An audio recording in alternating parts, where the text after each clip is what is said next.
আমরা যদি কেউ ফাজলামি করে কাউকে কবুল বলি তাহলে কি বিয়ে হয়ে যাবে?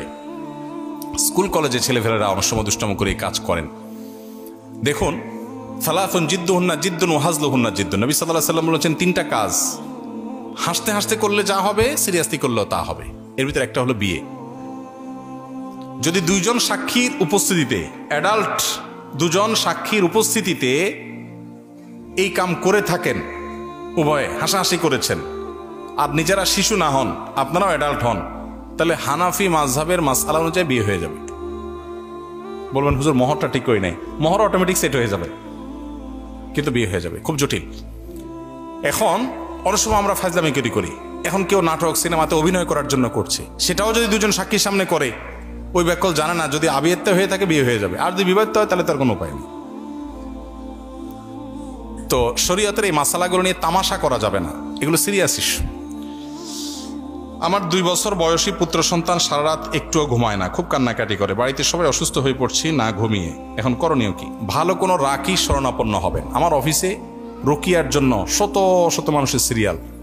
আমি বারবার করে বলি, ভাই আমি কোনো রাকি না, রুকিয়া করা আমার কাজ না, আমার নিজের রুকিয়ার জন্য আমি অন্য রাকিদের সহযোগিতা নেই। আপনি সোশ্যাল মিডিয়াতে রুকিয়া সাপোর্ট গ্রুপ সার্চ করলে অনেক গ্রুপ, অনেক লোক পাবেন যারা ভালো ভালো রুকিয়া করেন, কোরআন হাদিস থেকে রুকিয়া করেন, কোনো শিরকি কাজ ভুয়া কাজ করেন না। জাস্ট এইটুকু নিশ্চিত হয়ে যে কোনো রাকির শরণাপন্ন হবেন। একেবারে সবচেয়ে সহজ যেটা, অনেক বই আজকাল বের হয়েছে, সেলফ রুকিয়া, নিজে নিজে রুকিয়া করবেন কিভাবে। শুধু কোরআন কারিমে আয়াত পড়ে আয়াতে শিফা পড়ে আপনি চিকিৎসা গ্রহণ করতে পারেন। সায়েন্সের এই যুগে এখানে অনেক সায়েন্সের ছাত্র আছেন, আপনাদের কাছে মনে হতে পারে যে ভাই কোরআন আয়াত পড়বো আর ট্রিটমেন্ট হয়ে যাবে। হ্যাঁ, কোরআন আয়াত পড়বেন আর ট্রিটমেন্ট হবে। বলে তাহলে হসপিটালের দরকারটা কি? নবী করিম সাল্লাল্লাহু আলাইহি সাল্লাম মানুষ অসুখ হলে তাকে চিকিৎসা গ্রহণ করতে বলেছেন, নির্দেশ করেছেন যে তোমরা চিকিৎসা গ্রহণ করো। এট এ টাইম একজন মুসলমান তিনি আল্লাহর কাছে দোয়াও করবেন। এই রুকিয়াটা হলো পার্ট অফ দোয়া। আপনি দুইটাই সমান্তরালভাবে করবেন।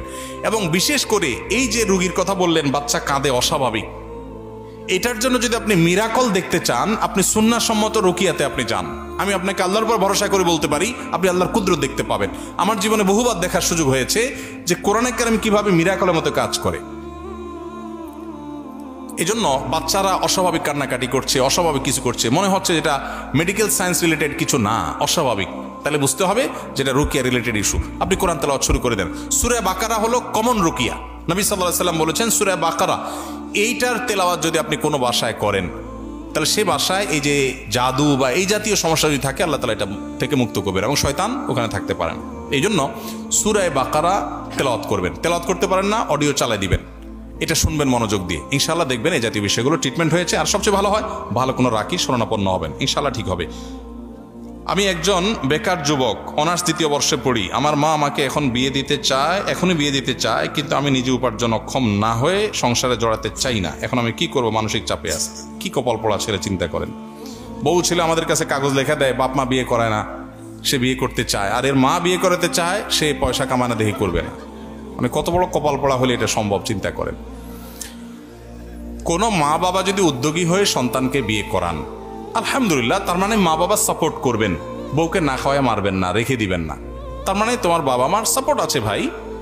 তাহলে এই সুযোগটা তো গ্রহণ করা উচিত, কি বলেন?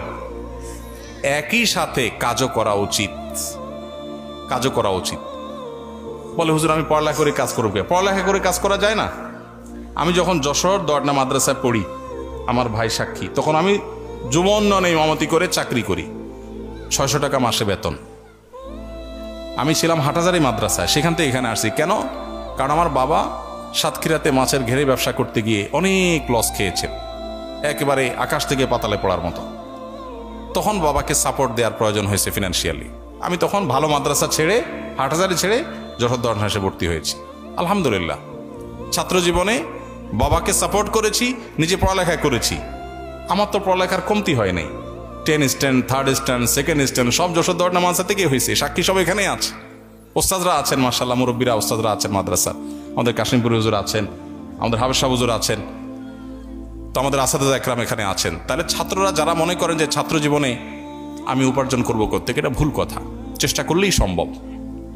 আমরা এখন অবশ্য ঢাকাতে আসুন্নাহ ফাউন্ডেশন থেকে আমাদের ইউনিভার্সিটি স্টুডেন্টদের জন্য আমরা নানামুখী উদ্যোগ গ্রহণ করছি।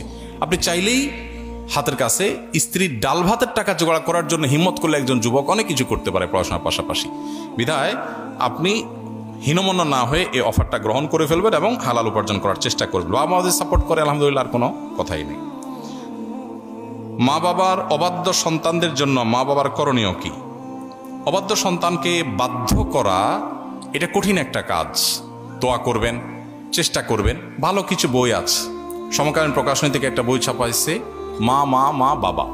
এই বইটার শরীর সম্পাদন আমি করেছিলাম, অসম্ভব ভালো একটা বই। আমার কাছে প্রচুর বই থাকে, এই বইটা আমি কিনি সব সময় গিফট করার জন্য যুবকদেরকে।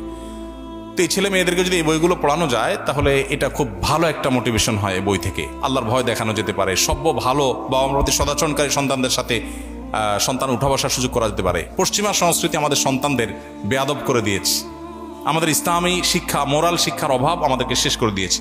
তো ওই জায়গাটাতে ফোকাস দিতে হবে এবং আল্লাহর কাছে চোখের পানি ফেলতে হবে। আর সবচেয়ে বড় কাজ হলো মা বাবা বাচ্চাকে শৈশব থেকে আদব লেহাজ শিখাইতে হবে। আপনি যদি আপনার বাবার জুতার উপরে পাড়া দিতে ভয় পান, লজ্জাবোধ করেন, আপনার সন্তান আপনার জুতা দেখে আপনাকে দেখে সম্মান করবে। আপনি যদি আপনার বাবার জুতাটা সোজা করে দেন, আপনার সন্তান আপনার জুতার উপরে পাড়া দিতে চিন্তা করবে 10 বার। এগুলো শেখাইতে হয় আগে ভাগে শিখান নাই, অমানুষ হয়ে গেছে, এখন সুযোগ শেষ হয়ে যায় নাই। দোয়া করেন, চেষ্টা করেন, আর আল্লাহ তাআলার কাছে চোখের পানি ফেলতে থাকেন। আল্লাহ চাইলে হেদায়েত দিতেও পারেন। সরকারি ব্যাংকে টাকা রেখে লাভ গ্রহণ করা যাবে কিনা? সরকারি আর বেসরকারি বলে কোনো কথা নাই। সুদী ব্যাংকে টাকা রেখে তার লাভ গ্রহণ করতে পারবেন না, সেটা হারাম হবে।